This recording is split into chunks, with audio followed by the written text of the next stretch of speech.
Our platform speaker today is Peter Bishop, WES member and the lead of the Philosophy Book Club. Peter completed graduate work in AI at MIT's AI Lab and worked as a technologist before retiring.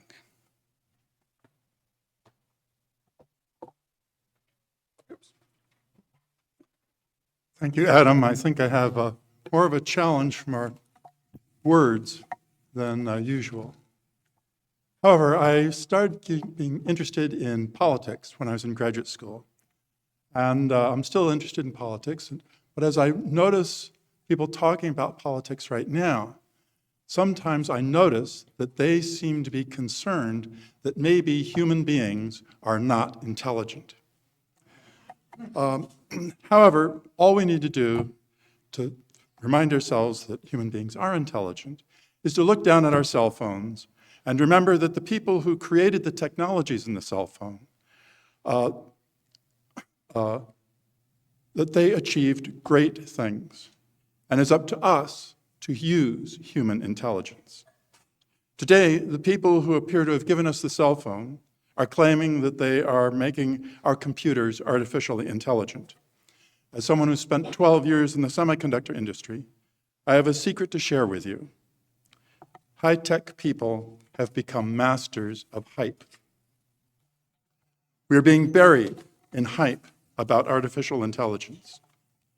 It is time to take a serious look at the relationship between human intelligence and artificial intelligence. We need to understand the proper role that software and artificial intelligence should play in our lives. I started studying artificial intelligence nearly 50 years ago.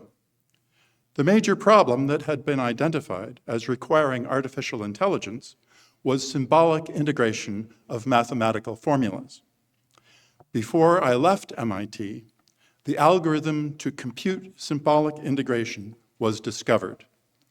Computers could still not really do it because it required a lot of arithmetic with very large integers in the rational numbers that were in the formulas.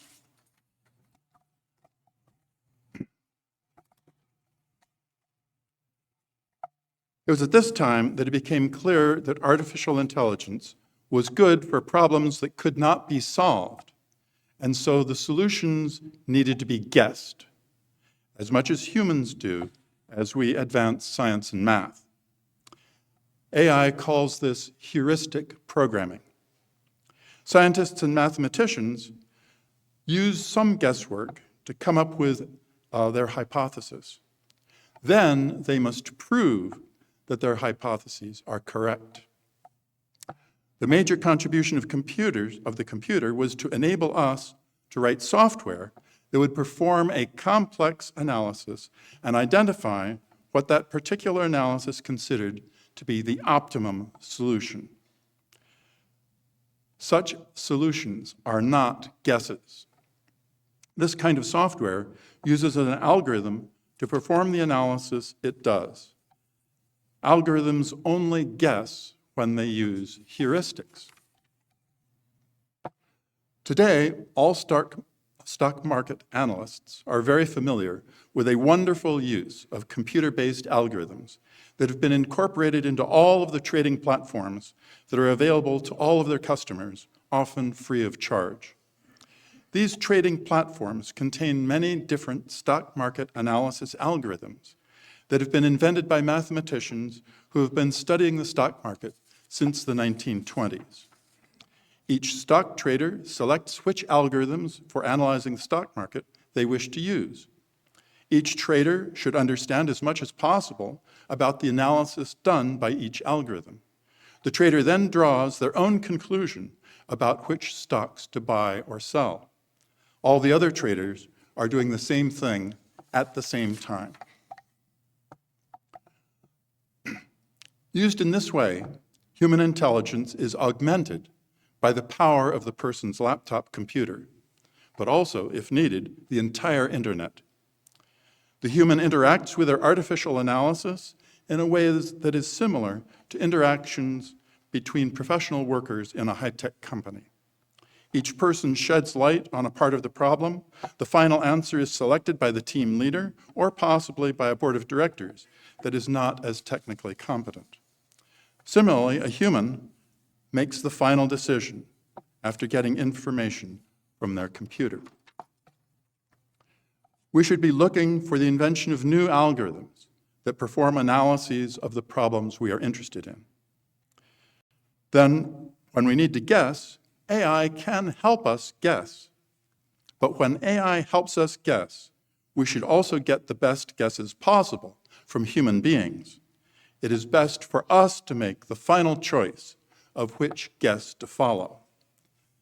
This morning, when watching the weather report, the weatherman showed the two different analyses, computer-based analyses. One was the European model, and one was the American model. And he says, okay, this is what the European model is showing, and he showed a future weather map. And then he said, and this is the American model, and he showed a different weather map. And then he sat back and he said, okay, and this is what I'm predicting the weather is going to be for this area. And so this is the proper way to use computers, okay? And the American model and the European model are not artificial intelligence. They are simulations and use incredibly powerful, some of the most powerful computers that we have available today are running the American and European weather models. Computers should not take over. In the movie 2001: A Space Odyssey, Hal, who is the computer, decides that the humans should not turn him off. This movie is part of the Frankenstein literature that argues that an artificial intelligence should not be put in charge of either the weapon system or the life support system. Those of you who have seen war games have shown where they talked about the weapon system.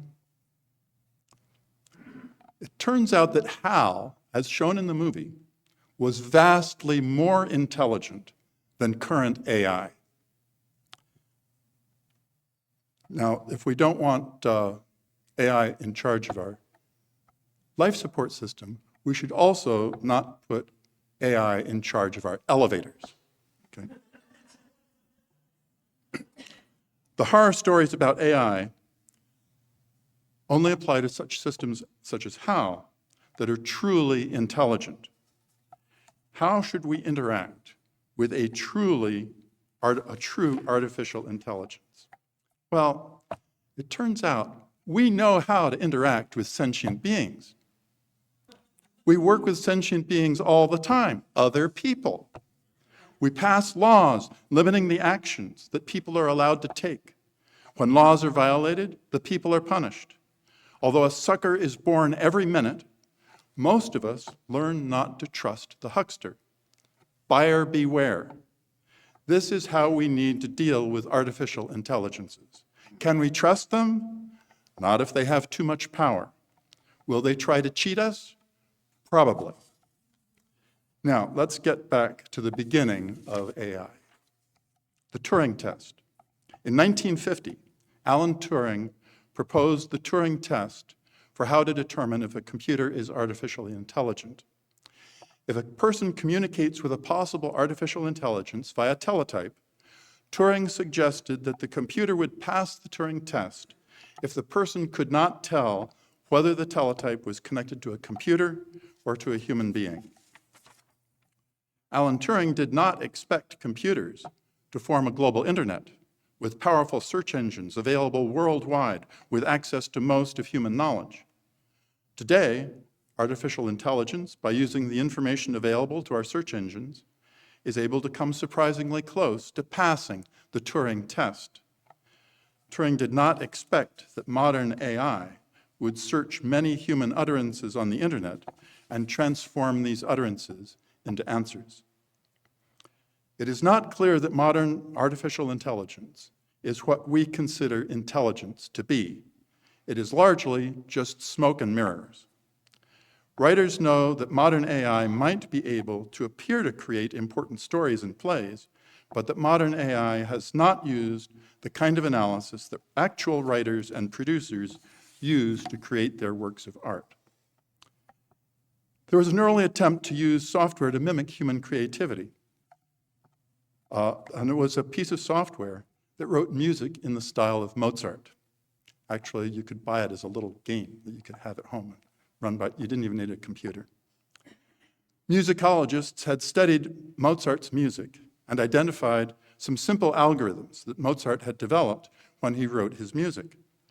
These algorithms were in this software. The result was surprisingly good. Mozart did not use the algorithms he had developed all the time, though. Sometimes he violated his own rules. An important part of Mozart's genius was to develop the algorithms that he used, but he also knew when to deviate from his algorithms. We have been trying valiantly to create software for computers to demonstrate the kind of intelligence that we depend upon from human beings all the time. We have made significant progress, but we are not even close. Human intelligence has evolved for the purpose of allowing human beings to survive in the modern world and to make enough money in our modern economy to live. Our computers can only make money with enormous amounts of support from people. Our computers are unable to survive in the same way that even the poorest people in our world are able to survive. We have become so used to babysitting our computers that we no longer admit that they depend upon our support to exist. We must stop trusting our computers. AI cannot be trusted. Algorithms can be trusted to perform the analysis they perform. But AI is making guesses, and so those guesses are not as accurate as the American model of the weather system, which at least is an accurate simulation according to that model. Okay? So you're seeing a legitimate analysis when you see the American model. But you know that it's not actually correct. Right? And so we need to realize anytime AI is involved, it's not actually correct, and it's probably inferior to the product of a human intelligent being. Today, hackers see computers as a new way to cheat and steal. We will soon see hackers take over AIs. We are about to enter a world where hackers use AI to be better at cheating and stealing.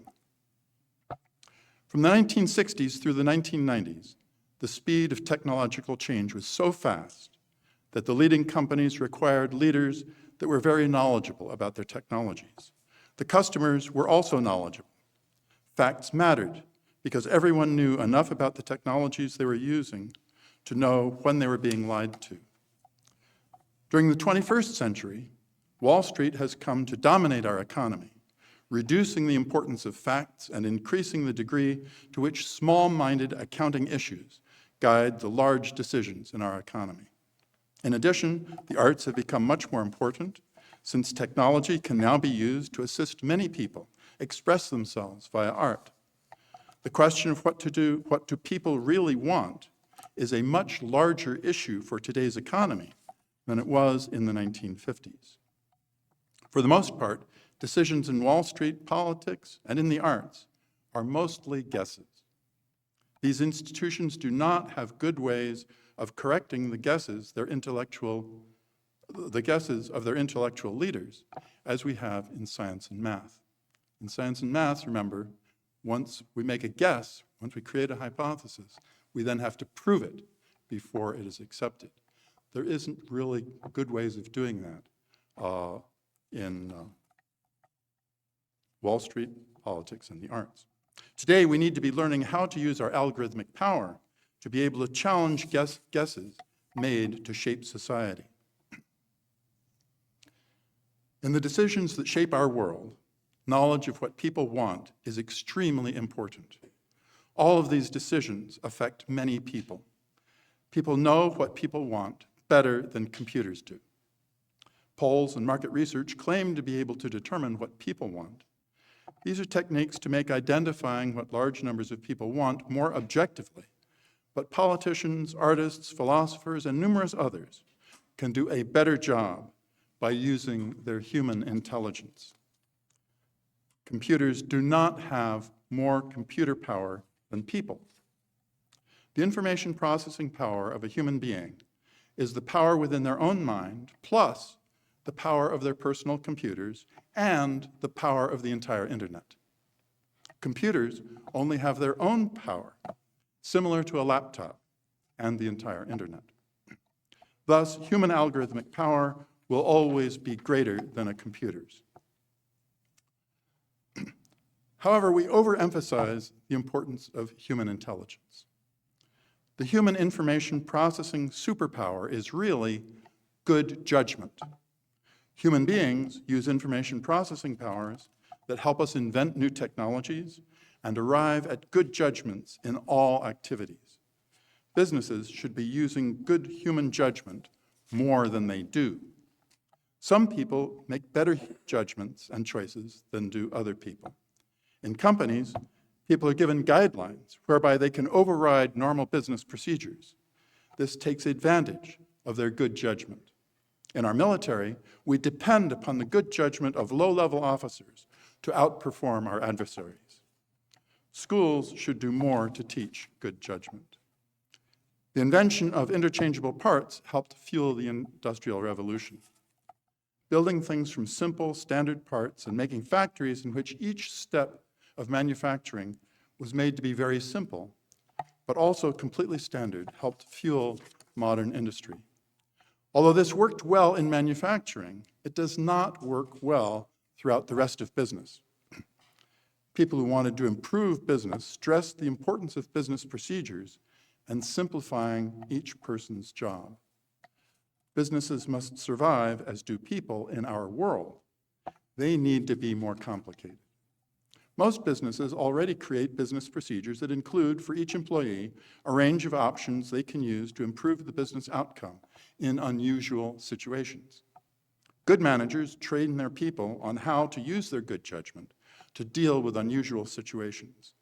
Many businesses today deal with unusual situations, so they cannot depend upon predetermined procedures and methods. Selling to humans often requires unusual methods. The challenge for businesses today is to acknowledge that objective analysis and standardized methods of operation have an important place in making a business, but AI will not be able to interact with human beings better than human beings can, because human employees can be empowered to use their human intelligence to solve customer problems. We do not really know enough about how our brains work to understand how either our intelligence or our good judgment work. Much of our good judgment is about how to relate to other people. We are not close to duplicating this in computers. The failures of automated driving show some of the problem. We need to continue to respect our own information processing capabilities and also to really engage our good judgment. Thank you.